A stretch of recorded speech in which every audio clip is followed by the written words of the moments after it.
से बच्चे अच्छे हैं? ठीक है, बैठ जाइए। चलिए स्टार्ट करते हैं हम लोग। आज क्या पढ़ेंगे? पार्ट 1। मैंने इसके पहले आपको पार्ट 1 अच्छी तरह से समझाया था। आज मैंने आपका प्रॉब्लम सॉल्व किया है। क्या है? प्रश्न और उत्तर देखेंगे, उसको आप कॉपी में लिखेंगे, है ना? तो चलो, मैं नोट्स तैयार आपके लिए किया है।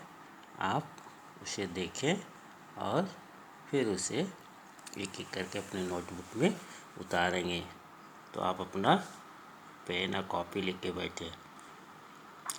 प्रश्न 7 में आपको दी गई थी, भाषा कैसे बनी, संक्षेप में बताइए, है ना? तो आप उत्तर क्या लिखेंगे? भाषा का विकास धीरे धीरे हुआ। पहले मानव अपने विचारों और संकेतों और चिन्हों के द्वारा व्यक्त करता था। धीरे धीरे उसने बोलना शुरू किया, जिससे भाषा का आविष्कार हुआ, है ना? इतना संक्षेप में साफ साफ आप इस प्रश्न का उत्तर लिखेंगे। मेरी आवाज़ भी आ रही है और यहाँ पे आप स्क्रीन में देख भी रहे हैं, ठीक है? प्रश्न नंबर 2, भाषा की परिभाषा लिखिए।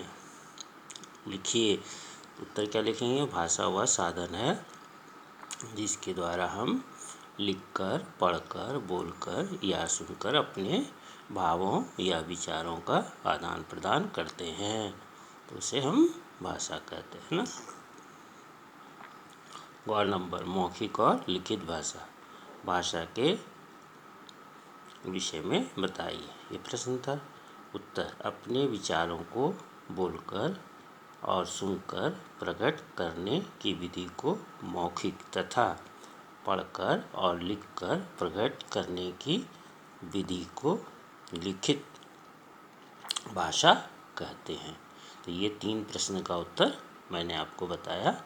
आप प्रश्न भी उतारेंगे और आंसर भी कॉपी में लिखेंगे। इसके पहले आपका जो प्रश्न था, फिल इन द ब्लैंक्स था, खाली स्थानों को भरो, टिक लगाओ, तो वो 1 से लेके 6 तक था। मुझे आशा है कि आपने नोटबुक में उतार लिया होगा, है ना? चलो अब घ में आते हैं। लिपि किसे कहते हैं?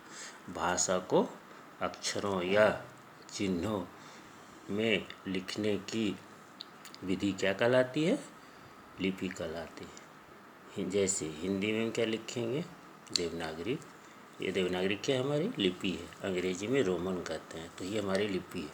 तो भाषा को अक्षरों के ध्वनि चिन्हों को लिखने का जो, जैसे क लिखते हैं तो क का उच्चारण ध्वनि में भी आता है और उसको लिखने का जो तरीका होता है उसे ही हम लिपि कहते हैं ना। अंग, व्याकरण किसे कहते हैं?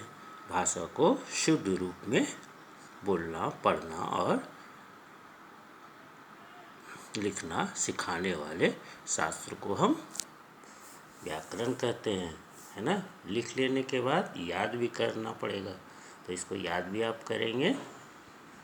तो ये 5 प्रश्न थे। ये प्रश्न से पार्ट 1 से मैंने जो है आपको लिख के दिया है ना? इसको आप नोट्स में उतार लेंगे। मैं सारे उत्तर को देखूंगा और सही सही उतारेंगे और पढ़ेंगे।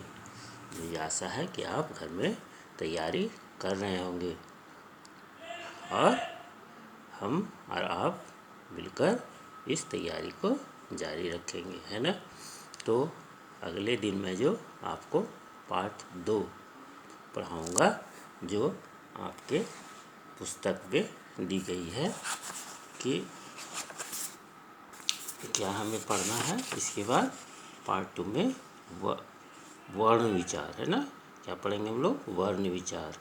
तो आज मैंने आपको ये बताया।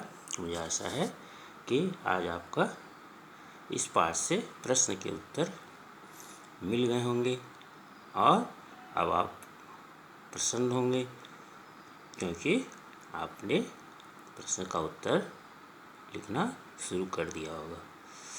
तो आप घर पे अच्छी तरह से रहें और पढ़ाई जारी रखें। धन्यवाद। मिलते हैं अगले वीडियो में। ठीक है, बाय।